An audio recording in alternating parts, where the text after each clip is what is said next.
ridiculous. I'm angry enough to slap someone because I don't understand how we're doing all the things, and yet, from a marketing standpoint, and yet we're still not reaching the point in where we want to be.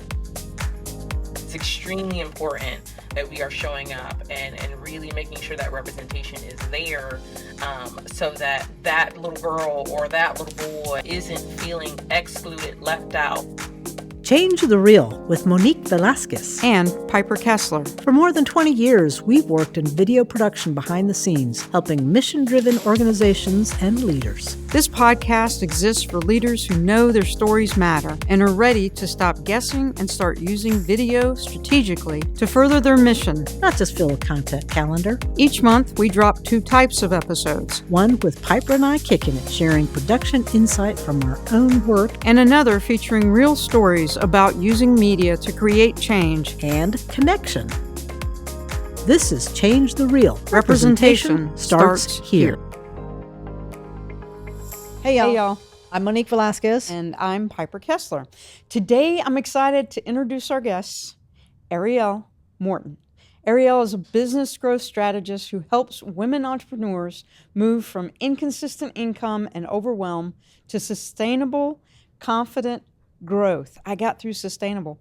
Her work blends strengths-based coaching, real-world practical marketing strategies, and fractional CEO guidance so women can build businesses that actually fit their lives.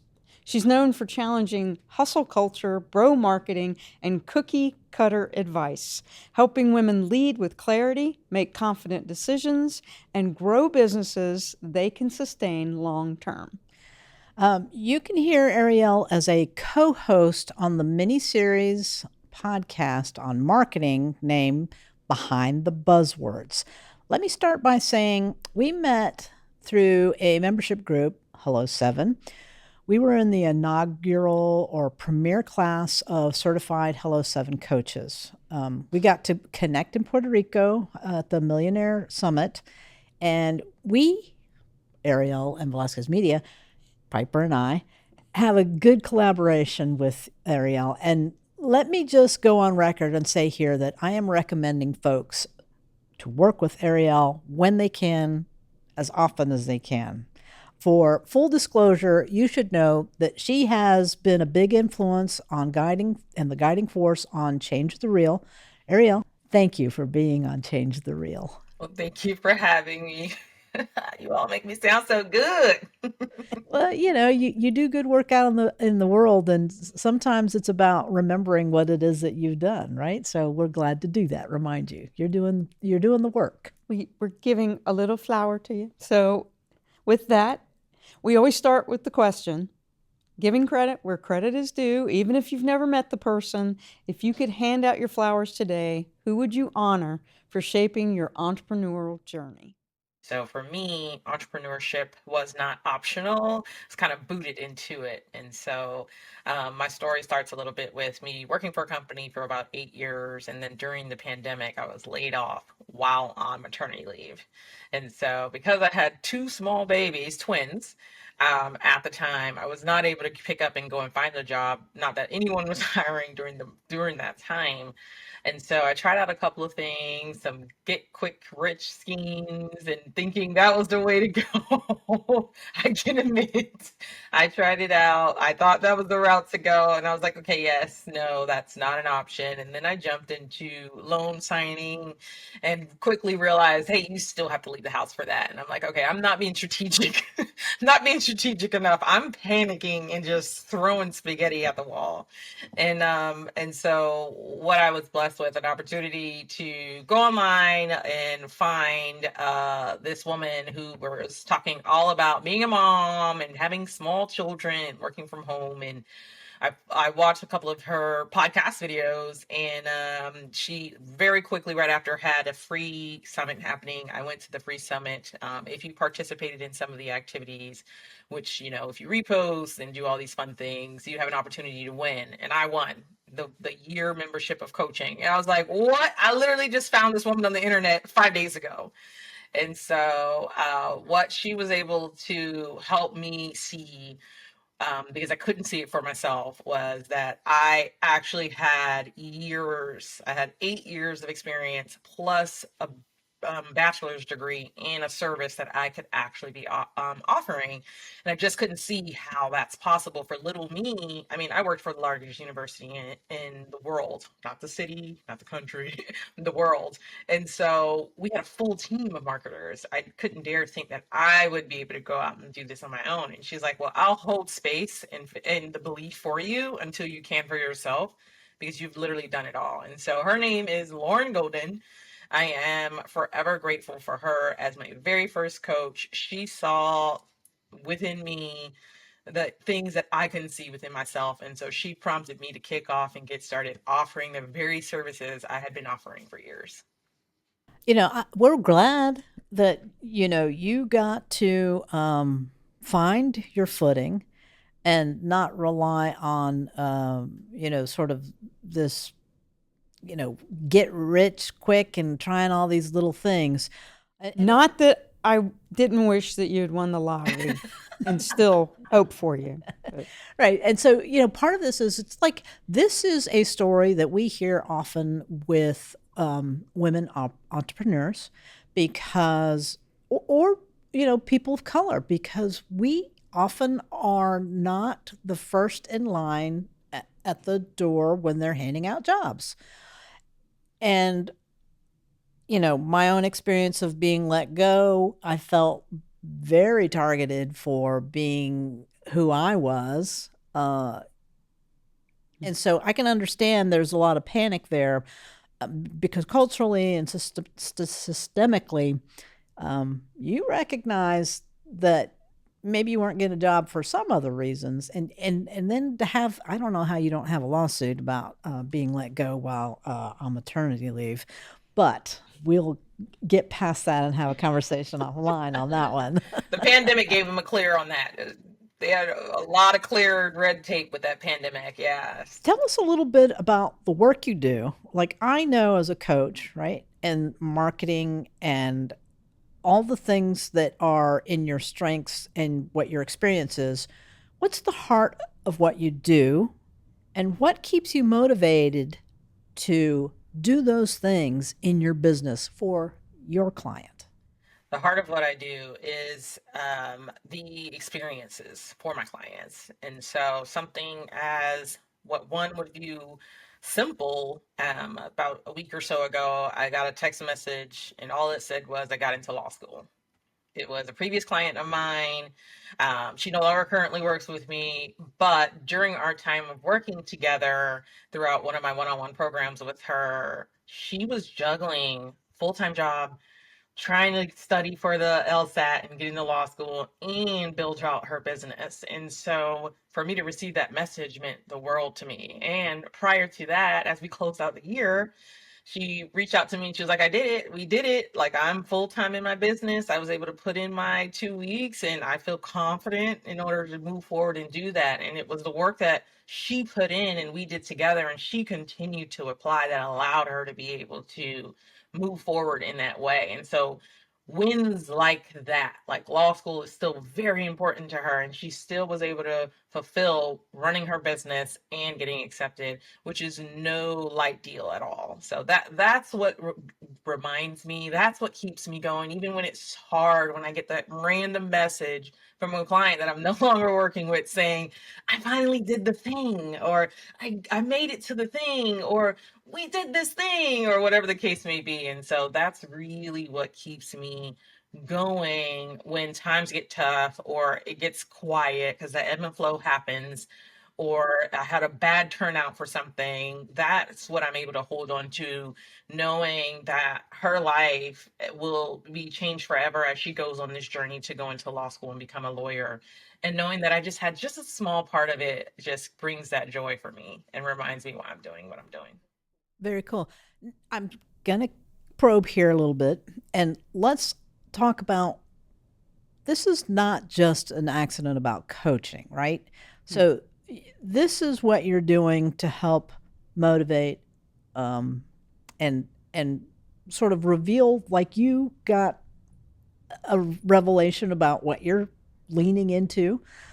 Tell us about that in your business, what you're doing.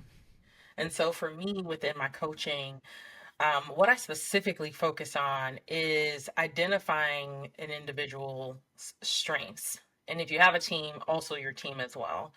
And here's why, because when we are able to operate from a place of strength, it's more natural. And I'm not going to say it's less work, but it's more authentic. You're showing up as yourself, you're performing at your highest, you're giving your all because it's from a natural state. And there are some times where a couple of my clients they're solopreneurs, it's just them, but it does not stop the boat from needing to still being rowed because you still have to do your automations, you still have to do your marketing, you still have to do your sales. Even if you're like, well, I'm not influential, you better get it out there and figure it out. And the best way you can do it is when you're able to identify those strengths. When you're truly able to identify, okay, where am I strongest at, and how can I apply it in this particular area? So that's what I do first and foremost before we do anything. We identify that. And then from there, we start moving and building out models that are applicable for them in their business solely based on their strengths. It's not a cookie cutter, one size fit all. You wear this hat and you do it this particular way and it's going to work for you and all 85,000 other people. Like, no, it's your special sauce, your USP, how you show up uniquely in the business world with your service and or product. And so that's what we focus on. And then we pull in that marketing bit because not everyone loves to show up in marketing the same way. And everyone thinks this is the one way you can do it. If someone does, they're lying, running the opposite. If someone tells you it's only one way to do a thing, they are liars, running the opposite way. So I identify how you show up most uniquely, most authentically through your marketing as well. And then we build out those business models together. Was there a specific time, event, moment when you realized representation was missing and you were called to step up and be the one to model that? And then how did it push you to create what you wanted to see? Oh, yes, there definitely was a time. So, as I mentioned, when I first kicked off and started business, I was pushed into doing or supported into doing what I already knew how to do. Lovingly kicked is what she would say. What I did was I literally reached out to all the women who served me during my postpartum after having my twins. And so people who were talking about how to parent when it's more than one at the same time, needing the same things, people who were helping me, a little TMI, with breastfeeding and serving my children in that way. And then there was just a handful of women who were out there serving me at the time. And I understood their product like no one's business because I was their ICA and I consumed their materials. And so what I ended up doing was saying, hey, I recognize that you don't have a blog or you don't send out emails or your social media is a little dry. Can I You do those call things them on for it. you? It's like, Can I do those things for you? What I believed passionately in what they were doing because it truly made a difference in my life and my experience and what I was going through right after having twins, and they made my world better.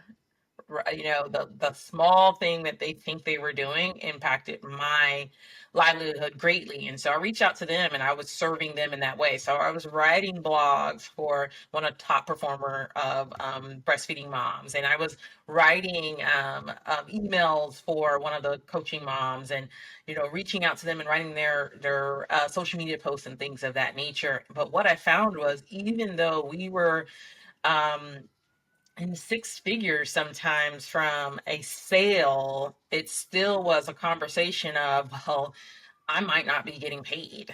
And I just couldn't understand why, and I don't put anything on one particular person, one particular service, just marketing. I think the whole team, it's all aspects that require something to go efficiently. But I took it I took it very personal as the marketer for this particular person. Like, why isn't this working? What can we do to try to change this? I don't get it. Like, we're showing up, we're doing the things. And so what happened was I just got pissed off. I was like, this is ridiculous. I'm angry enough to slap someone because I don't understand how we're doing all the things, and yet, from a marketing standpoint, and yet we're still not reaching the point and where we want to be, or where I think they should be, from the outside looking in, managing just the marketing, hearing that they're not paying themselves, or they're coming out of their own personal income to pay their employees, or things might not be things may not be able to roll into the next month because of financial shortcomings. And it's like, wow, what is it that we can do to change that? And so that's when I went back on the internet, found someone just as pissed about me, and I got into that world, and I realized that there are people fighting to change this as well. And so I joined that program and that certification, and got certified as a coach to help learn how to support underrepresented communities, because the problems that we experience aren't the same. And so how we go about finding the solution has to look different as well. And so that is where my turning point was. Like, hell no, like, I'm not accepting this. We are going to do something about this. What they had to offer was truly impactful in changing lives across the globe, not just in their little small part of the world, across the globe. And I just couldn't understand why they couldn't make a decent living while doing it. Yeah, I love hearing that that you were motivated to action to solve a problem that you saw. And I also see this as a place where you are changing the reel about what does a successful business mean in different communities. And so, we know that there are statistics that like 80+% of women-owned businesses don't exceed 100,000 in revenue. And 80+%. That is galling when we are over 50% of the population, that we can't figure out how, not figure out, exceed this milestone in business. And for you also talk about how you were the one that was impacted, and it was such a big value to you. Mm-hmm. And so you were coming from a place of, you served me, and then you offered your services, and then you see, value for everybody. But somehow it hasn't translated into, why isn't it an economic value? Hopefully there's some adjustments for them, and that now that you've been pushed into action, why do you see as inclusion in representation for what we do? How does that matter? And I know you're on social media, and so I'm going to call that media in general. How is it possible that we can add representation in media in a way that is helping us promote these different communities and getting us above this revenue blockade?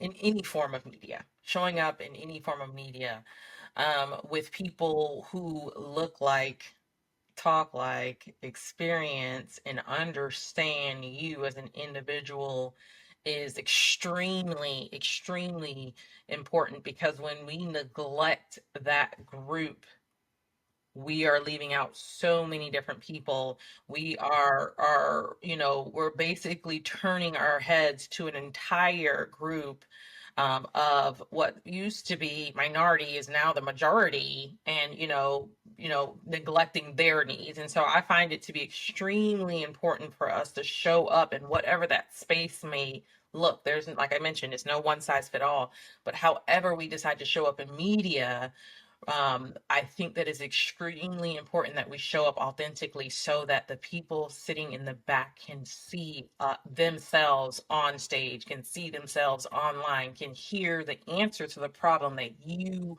are solving. It's extremely important that we are showing up and really making sure that representation is there, so that that little girl or that little boy, or that child or that person in that particular area isn't feeling excluded, left out, or here's yet another person that doesn't look like me, or here's yet another person that doesn't have or experience what I'm experiencing, or here's another person talking about what I'm going through but doesn't even have a clue because they didn't live it for even a second.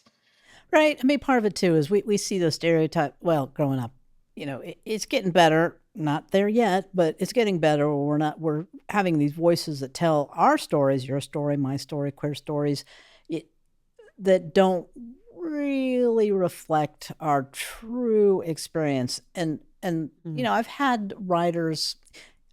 There's all kinds of things I want to unpack on what you just said, but I've had writers tell, artists say, hey, I know you're taking these pictures in the Latino community, but it's not edgy enough. It's not art. And then to turn around to the person next to him who's taking almost the same pictures, who's a white dude, and say, hey, this stuff is edgy because it's not their community. And so it becomes we see this in the system, right? We also see, and I want to just circle back to this. You threw that quick idea that are we the minority community, because it's a stat that I saw just today in the news that white majority is having less babies than minorities are having babies. So that's an interesting thing. We were slated at 2050 as the tipping point in the U.S. where there was going to be a shift in majority, what the majority looks like. So interesting that we are talking about representation at this point. Not only that, so we talk about social media and what you're seeing as being authentic and telling stories from a position, a perspective that has authenticity and not filled with bias and stereotypes. When do you see these representation in media? When does it bring you like, that's it, that's the thing that we should be doing, and I want to hold that up as an example? What would you use for that as your example of good representation in the media? um I definitely feel like there is, for me specifically, someone who's reached the goals that I am desiring to reach. I see them up on stage, owning it and being covered in an authentic way, and not where they're having to mask to fit the masses or whatever the case may be, or the status quo, but they're authentically, unapologetically up there owning every aspect of them on stage. I definitely feel like for me, when that's covered and that's, videography is being covered, streamed outward to thousands of people, millions of people across the world, and they're able to see, look at her owning that stage, giving it her all, and doing what it is that she does best, unapologetically serving her people. Yeah, those special communities, right? And so, anything recently come to mind? It's okay if you got an, I can't think of something. I mean, even like in social media, is there somebody out there that you're thinking, oh man, they are really knocking it out of the park because they're talking to their community, and you think they have a good model for what um, it breaks the mold and really is serving their communities? And it could be a community so small we're not a part of. And I would love to know, who are you going to give a shout out to? Okay, here's a good one. I actually have two. Which is not small at all, that I feel like has done this really well, and it might date the podcast, but was the Bad Bunny performance. I felt like the community was represented so well, as I had an opportunity to go and do more research on the essence and the imagery and the different things that were taking place, and hear more of their stories being covered on the news and on blogs and podcasts. Because yeah, the first round of me watching it, I was able to pull some of the things because of me visiting Puerto Rico, but actually understanding the nuances of every single piece of it, I felt like it was beautifully done. And seeing all the people on the stage getting it, having a good time, from the celebrities to just people who are literally been from the streets of Puerto Rico out there on stage in front of millions of people, you know, one of the top viewerships in the world. And so I feel like that was beautifully done. And that's on a large scale of things. On a smaller scale of things, I think someone who's actually local here to my city, Lesline, the wellness coach, she is actually doing a wonderful job showing up online. She's a content creator, so she's going to give it to you. You will not miss her. She's online. She just actually dropped a 12-week wellness course, but she's doing so beautifully in representing who she is and being so. I just read something from her, and I heard her in voice entire time I was reading it. And then I jumped on LinkedIn and saw a video of her talking about something. And I'm like, yep, yep, that's her again. And it was like, it was so unapologetic. She had her video coverage, she had her mic going, and she was just going off on something that she truly believed and was speaking to her community. And so, Leslie, I think you're doing a wonderful job making sure you're showing up authentically on video, giving it all you have, and also following up via email as well too. So You know, this really is one of those things where it is proof of what you're saying. Show up authentically, and your people will find you and be motivated to consume more. So that is really about changing the rules. So what she has done in a small, small space, got to you, right? Okay. So now let's talk about what might be challenging about weaving inclusion into the business essence. I think the most challenging part that I personally experienced is sometimes when you are not fully immersed in a particular space, you can lose that mindfulness. And really truly what I've experienced even recently in a conversation, the ignorance is what I'll say, the ignorance of the individual. They are not as fortunate as me to have been in different rooms and different spaces and different places as myself, but something they said, had someone from that particular community heard them, it would have been extremely offensive. And to me, I feel like people don't understand your ignorance can be extremely detrimental to someone in a community that is unlike yours. And it doesn't take much for you to educate yourself. Open up a book, turn on the TV screen, take the time to really understand a different community from yours, because the things that you loosely say, the stereotypes that you believe and buy into, can really negatively impact someone. So I think that for me is falling shy for understanding, even if you are in a marginalized community, does not mean you can't hurt another marginalized community. So let's not be so ignorant to think that as well. Your hurt is not so great that you can't hurt someone else. Not minimizing anything, just trying to point out the fact and of what it is. And so I think that is one of the hardest parts, is maybe not recognizing or understanding some others' community plight and making fun or minimizing the hurt or the negativity that it might have. And it's an ignorance on their part. And I think that might be the hardest thing. Secondarily is when people are afraid to show up authentically because they've bought into the sense that I need to go on looking this particular way, or this hair can't be in the scene, so I need to pull it back, or my accent is too strong, so I maybe don't want to come online. I'll just write what I have to say. And it's like you're doing a disservice to you and your community when you are so afraid that you're not fitting into this whitewashed box of what it should look, sound, or feel like. Yeah, and along those lines, it's like, how do you talk to? I mean, I don't want to. I don't want to steal your little secret sauce and be like, here, you don't have to have a moment. You need to talk to Arielle. But how do you broach that? Do you broach that with clients of like how they can use video and media to amplify that voice, that authentic voice, and connect with their audience? Absolutely. How do you talk to them and get them thinking that way? So one of the biggest things here is what a lot of people confuse fear and strengths. You can have a strength and still be afraid of it. So when I'm speaking to someone about doing a particular thing, I'm never going to ask someone to operate out of alignment with who they are. But what I am going to tell you to do is do it scared anyways. So there's a very big difference on, hey, I physically don't possess this strength. So this is why I'm not showing up in this particular way. And I'm like, good, don't, because it's going to look really forced and bad. So, and then there's others where it's like, I'm afraid because of those things I listed a few minutes ago.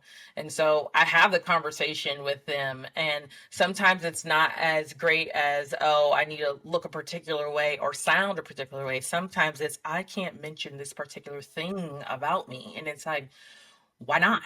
Why can't you? Tell me about it. Tell me what you've told yourself that you can't do this thing. What has been told to you why this can't come up? So yes, I'm absolutely approach it and trying to get a better understanding for what they believe, because if they believe it, then they're going to move forward in that way. So if they believe they can't show up fully authentically themselves and they only can show up in a very polished, put together way, then that's how they're going to continue to show up, and they're not going to get their people, because it's going to show real quick on video how unauthentic you're being. Part of it is we also sense when we're holding back. And so there is this insidious quietness to the systemic oppression, whatever it is that, misogyny, or, whatever it is that happens. And, doing that work with your clients to talk about, what is the story? Who is telling you that story? And really examining whether you want that or that opinion you If value. you want to expose that vulnerability. Right. No, if you value the opinion who is giving you that idea that gotcha. you are less than. And so to really work with your clients to tell them that they are enough and to stop believing these things that are holding them back, and, new stories and new ways to do it. And I think that in essence is where being in front of the camera, being the one telling your stories, has the most affect change of what you represent in a strong, either quiet, loud, or, way. And I also think, like you're saying, it's a way to attract people that have similar values, similar stories. Because that's who you want to work with. You want to work with. It will also repel who you don't want to work with. Which is the goal. As we know, one-on-one marketing, attract who you want, repel the ones you don't, by showing up authentically. Absolutely. And I think it also, just to piggyback on that a little bit, I think what it does when we show up on video, it helps overcome some of that barrier to entry for folks, because writing online, you can be a bot. You know what I'm saying? Like, you can be anyone. Not that you couldn't be a bot in the video either, because they're doing that too now with AI. And not to drag on it, but show up yourselves online, folks. Like, let your face, let your body, let you be shown, let you be seen online, because guess what it does? It attracts the people who understand you, who believe you, who are experiencing what you either are fixing or doing, or what you believe in. And so, yes, I definitely agree. It does help you get over that hurdle of building that like no trust. Absolutely. As a marketer, I mean, we work with you on different elements, coaching and marketing, and specifically this particular podcast. And I have to say that there were so many times just being in alignment with you and this mission of being authentic.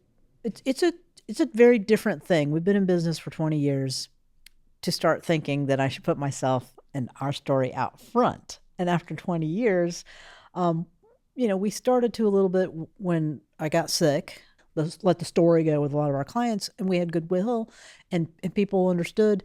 And so, we have just evolved to the point where we're working with you, and we really are stepping into our authenticity and being who we are. I mean, we've never hidden. That's not us. That's not who we've been. Piper was out on stage. Right. But it was working with you.